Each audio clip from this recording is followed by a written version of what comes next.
everyone, welcome. My name is Angelique Crater. I'm a youth activist from South Salem High School.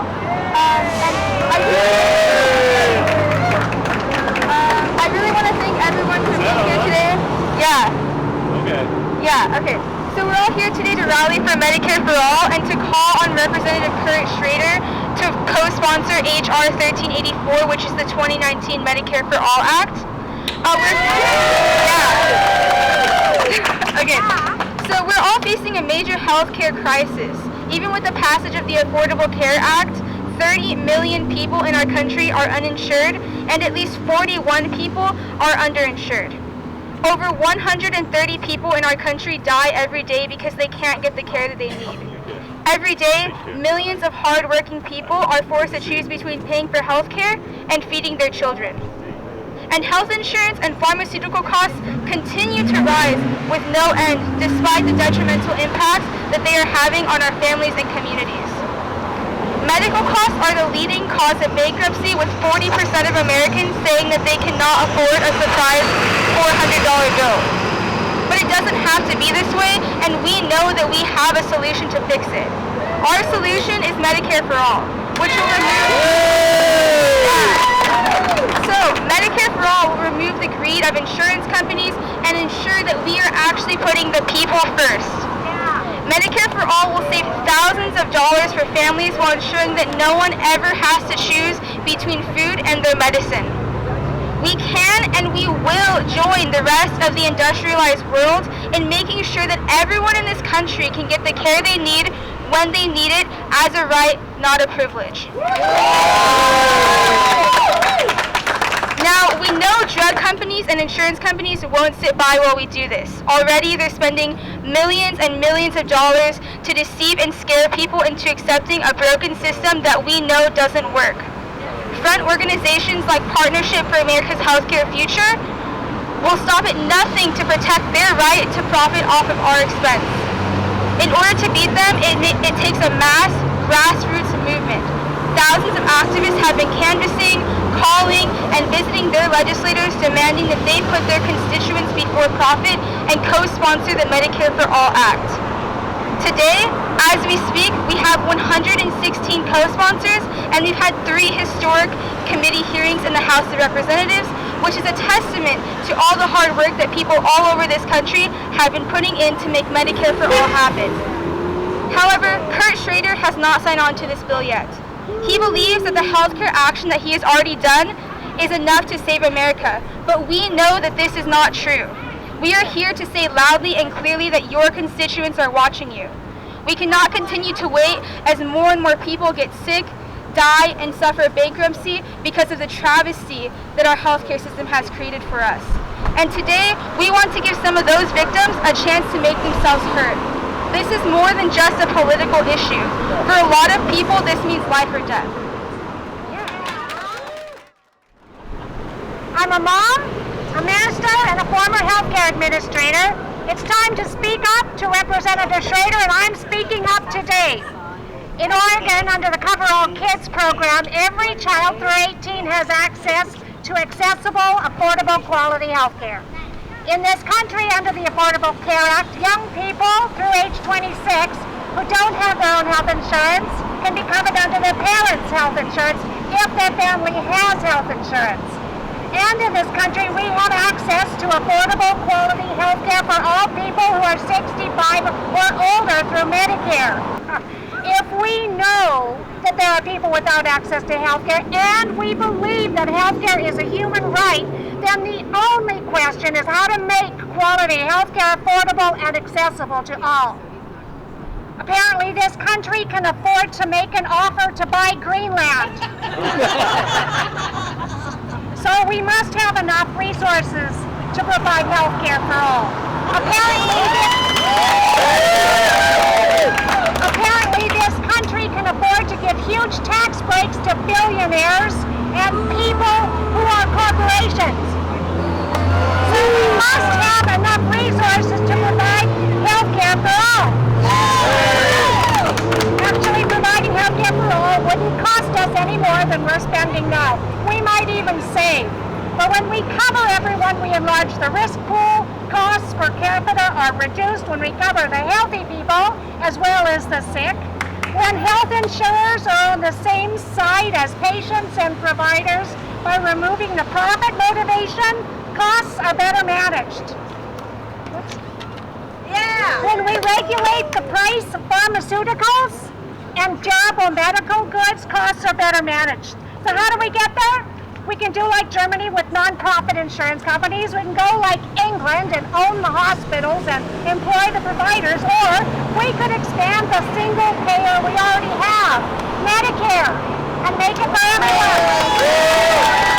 When we take the waste out of healthcare, we can improve Medicare and raise the reimbursement rates for providers. Can I have an amen, Dr. Durden? Yeah! We can expand Medicare to cover long-term care, so like this bill does, so that people don't have to bankrupt themselves and their families to qualify for coverage like we do now when they go on Medicaid. Friends, I spent a decade at the helm of an international health organization helping people in countries around the world get access to health care. And guess what? They didn't need our help in Europe or Australia or Canada or New Zealand or Japan or even China. Where did our organization grow the fastest where people needed the most help to get affordable quality health care? In Africa and in the United States of America. Representative Schrader, our healthcare system is broken. It's good for those who have unlimited funds to pay their premiums and their deductibles and their co-pays and their co-insurance and sometimes even concierge medical bills. But for the rest of us, it's a problem. We need Medicare for All, Representative Schrader. And when do we need it, friends? Now! Thank you.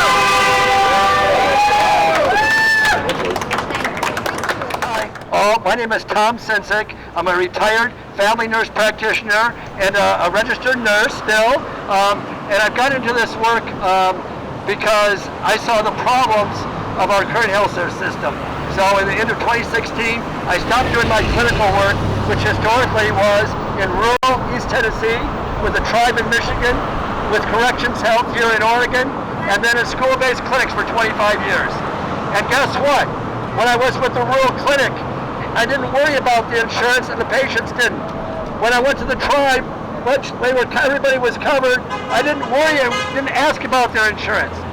When I went into the jail and Corrections Health, people came into jail to get the care they needed when they needed it. What a ridiculous system. Okay, interesting enough, when I went out to the school health centers, now the problem started, right? Because we had to ask that first question. We know what it is. What is your insurance, right? When somebody comes in distress into a front office or on the phone, how is it right to ask them, what is your insurance, rather than, what do you need? So I want to tell a brief story that I've told over and over again. It's a very sad story to me, but it's not about insurance. It's about getting people the care they need when they need it. This was about a person I never saw in clinic. Why did I never see this person? Because they went to the school counselor. And the school counselor called the mental health therapist in the clinic. The mental health care person said, what is their insurance? It turned out they had private insurance. The person was suicidal. The person was advised to go to their private insurance company. That 16-year-old, I think that was her age, never made it there. Committed suicide before I ever got in there, within 2 days. I ended up trying to beat the system. For the next 3 years, I supplied counseling services outside of the therapy system because I'm on the medical side. I could provide the counseling to her sister to give her the support. I wouldn't dare refer them back into a system where what was important is whether you were insured or not insured. So we're here to say to Kurt Schrader today, we need access to care when we need it from the provider of choice without worry about cost or bankruptcy, right? And that's the business of Healthcare for All Oregon, calling on Representative Kurt Schrader to sign H.R. 1384. Yeah. All right, here we go. Good afternoon, everybody. We got a good crowd out here. I love it. My name's Tony German, and I'm a rural family medical doctor. But more importantly, I'm a father, I'm a husband, I am a taxpayer in this country, I'm a son, and I'm a friend. Why are we here today? We are here to demand better health for our families, community, and to be honest, to stop getting swindled. We are getting a bad deal from private health insurance in this flawed, piecemeal healthcare system. And what do we want? Medicare for all! Everyone in this crowd should question why you're here today. I estimate there are many reasons. Raise your hand if you have had trouble with access to health insurance. Raise your hand if you've had trouble affording your medications. Let's show Representative Strader those hands, so keep them on up, okay? Raise your hand if your deductible keeps going up, but your paycheck isn't. Raise your hand if a loved one avoided seeking care simply because they were worried about the cost of care. Raise your hand if you experience an unexpected medical bill. Raise your hand if you think we can do better. I see a lot of hands out there, don't you? Representative Schrader, what's your answer? We see it doesn't have to be this way, and that's why we're here. We know that we can do better. We as a community of taxpayers paid $3.5 trillion for healthcare last year. We want more from those dollars. We understand that with that money spent more efficiently, we can cover everyone in this nation. Thank you. We can have first dollar coverage too, not these high deductibles that lead to avoidance of care, more heart attacks, strokes, and asthma complications. We're here to keep the pressure on Representative Schrader. Now I respect Representative Schrader, but the man needs to see the writing on the wall. It's time for change. It's time for Medicare for All. We can't keep doing what we're doing and expect different results. We don't have time to wait either. People are dying. People are losing their houses. People are going bankrupt. Our loved ones and friends are facing the consequences of this broken healthcare system. Working as a rural family medical doctor in Oregon, I see the frightening struggles that my patients face with insurance. I see the difficulties presented to the uninsured and even those with insurance. Private insurance is structured to make money. This comes at the expense of affordability. Many of my patients have co-pays and deductibles that prohibit them from purchasing their meds, and they delay the care they need. 1 in 4 adults in this country reports they can't afford their medications. My asthma patients limit their use of necessary inhalers and suffer unneeded hospitalizations. My patients with heart disease go without their blood pressure medications and face preventable heart attacks.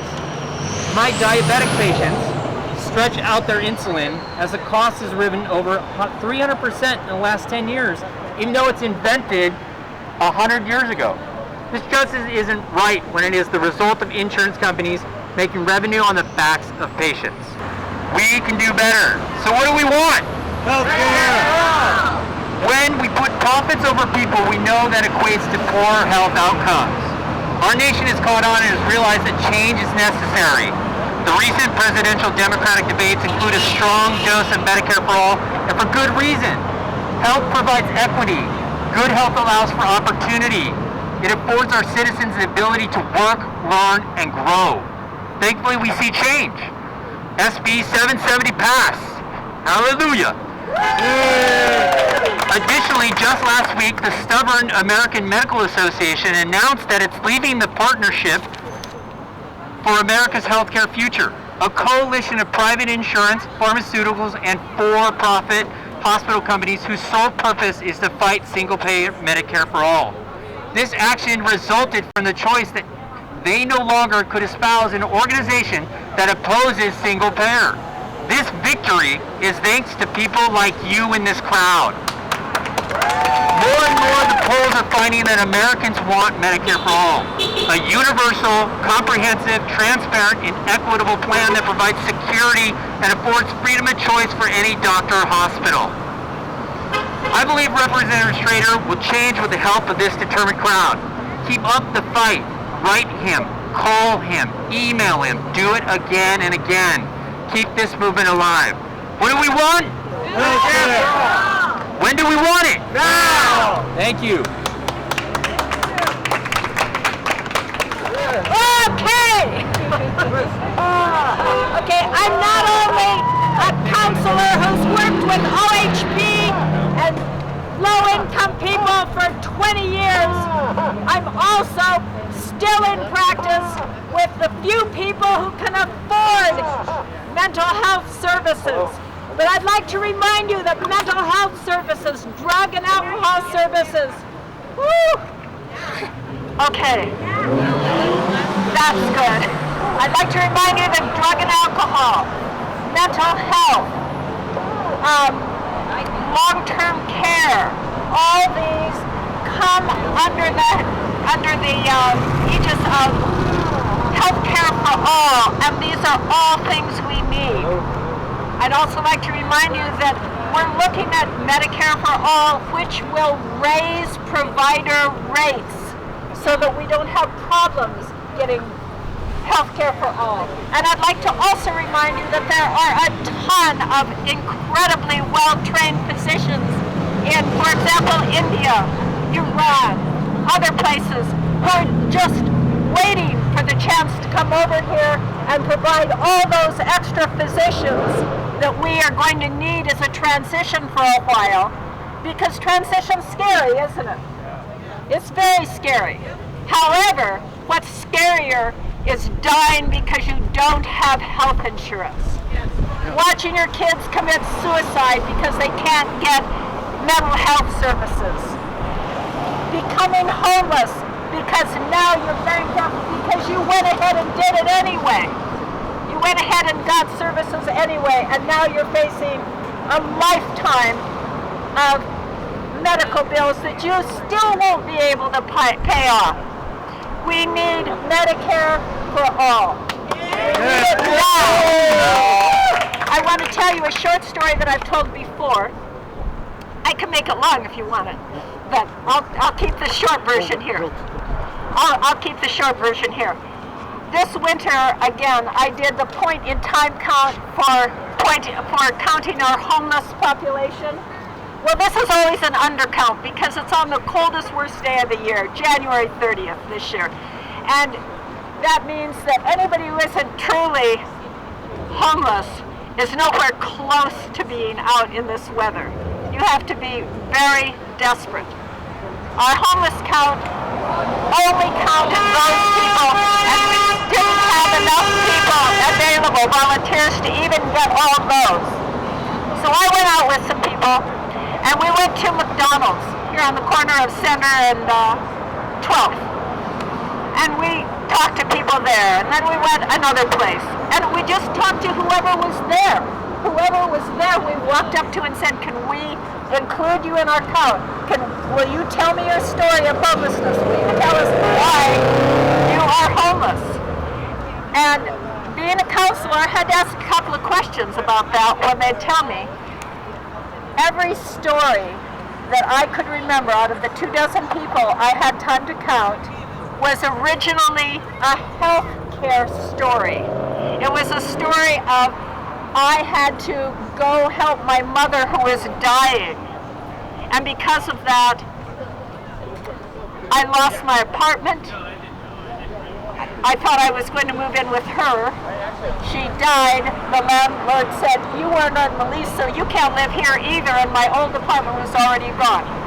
Or I lost my job because I had to take time off, and when I came back, the guy said, you don't have that much FMLA.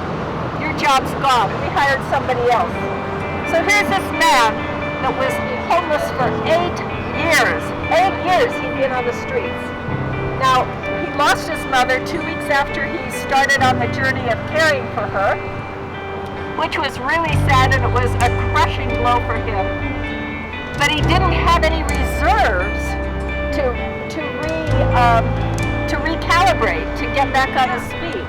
And he ended up doing a little more drugs and alcohol once he got on the street. Not drugs, alcohol once he got on the street. Because that's a hard life. Was he an alcoholic or a drug addict before he was homeless? No. No. Do people choose to be homeless? Do you believe it? when people say, I chose to be homeless, you can believe that, but you have to ask another question. What were your alternatives? Is being homeless better than having to stay in the conditions you're in? And you'll find that most of the time, when they did that choice, that they were making the best choice they could make in that circumstance.